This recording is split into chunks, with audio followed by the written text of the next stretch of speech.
Hello. Everyone, welcome to the Mindset Spot. Today we have another topic, and this will be presented to you by Richard Menang. So, what are we talking about today? What we're talking about today is actually an aspect that a lot of people do misunderstand and they misconstrue it in so many ways, in that they think that somebody's worth is always the financial aspect of it. But they forget to know that your intellectual capacity and capability on how you can then be able to know issues and present them also make people to see you through the lens of what you are worth. Of course. So, when we think about net worth, we often think of finances, we think of your actual material, Right. we think of the infrastructure you may have, the investments you may have. But a lot of the time, we forget to realize that education and skills development is the biggest investment. And from there, we can be able to transform that initial investment, like I like to call the capital of your finances or of your success is based on the skills and the value you initially put out.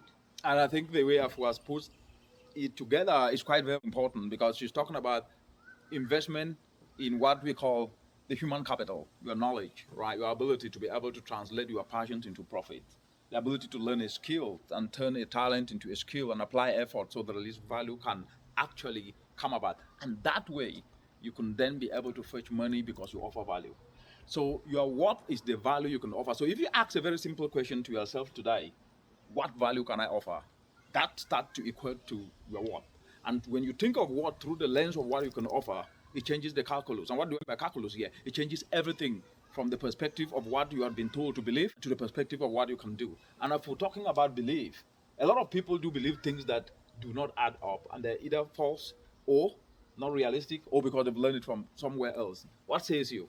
That's a great point because a lot of the time, like you say, we hear things, whether it's from the grapevine or from social media, Right. and that may or may not align with reality. So when we hear these things, it's important to think of it like a coffee filter, right? A bunch of things come in, and then based on our values and what we actually see as real, then we continue to filter them out until we get the coffee which we drink. And in this scenario, it's the nourishment of the brain and the impact based ideas. I love that. Nourishment of the brain. So now let's take it back to the reality, right? A lot of people in the world today, and I love the fact that you brought up social media, which we always bring up, but in this case, you're talking about it from the perspective of people trying to get fed in from what social media gives them, rather than them feeding social media be the way they want. And that have actually changed not just people's thinking to believe things that do not even exist, but to start to think that they need to chase social media rather than social media chasing them. And what social media chasing them, what they put in there in the way they want, so that at least social media can take it forward, not them always absorbing. This has brought issues. So if you were to tell somebody today on how he or she should become the CEO of his or her life, what would you say? That's actually a good acronym. I like that. CEO of your own life, right? Exactly, right. So another thing I wanted to mention was you talked about regarding like your explore page and social media and whatnot.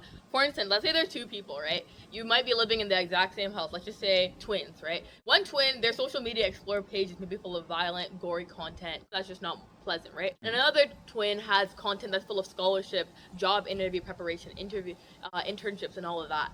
And they live in the same house, same Wi-Fi, same IP address, and you're probably wondering why are their two feeds different? Right. It's because of what you subscribe to. If you consistently subscribe to uplifting narratives, then your social media feed will reflect that. And if you don't, then it'll also reflect it as well. So my piece of advice to become the CEO of your own life is it starts with you. It starts with what you consume and how you consume, and also a matter of having that social media literacy to understand that not everything that glistens is gold, and someone else's reality does not necessarily mean that you have to achieve what they have in the exact Right. same way. Good. I love the way you put it. That then means the attraction of anything in life depends on what you've subscribed to. And so if you subscribe to wrong narratives, you will always be with wrong narratives. If you subscribe to the attitude of always feeling let down, you will be let down. But if you subscribe to the attitude of winning, you will win. Even if, when you fail, you will see it as part of the winning. And therefore, what we subscribe to, whether it is wrong narratives or whether it's wrong beliefs that we need to sit and wait till manna falls from heaven, that we don't need to put in effort, or a wrong narrative that, oh, even if you do it, you will fail, that those who have succeeded never have to work hard. Those are wrong narratives, what I call false narratives. And so when you look through the lens of positivity, the lens of self-belief, the lens of the ability to understand that we have to do it right to get it right, you will always move forward. So the power of narrative, therefore, is the last part that we need to end to. So there's profound power in a narrative. What do you think that a lot of people have been getting wrong, and what makes people follow wrong narratives? That's a good point, and I think narrative is all about perspective, right? Whether you see the glass as half full or half empty. And if we start moving away from a pessimistic mentality Right. and towards an optimistic mentality, but I have a caveat about that. Optimism is great, but we also have to be realistic. You can be optimistic and nothing changes because you're just thinking positive, but you're not actually doing positive things. So yes, we must think positive, but we must also do positive. Because once we shift our perspective in a tangible manner, not only are we changing our mindsets, we're also changing our futures in a positive way. Excellent, I love that, and that was a beautiful way to sum this up. Looking forward, putting the effort, understanding that failure is just a stepping stone towards the direction in which you are going, but never seeing it as a detour that derails you, but actually as an elevator that lifts you up.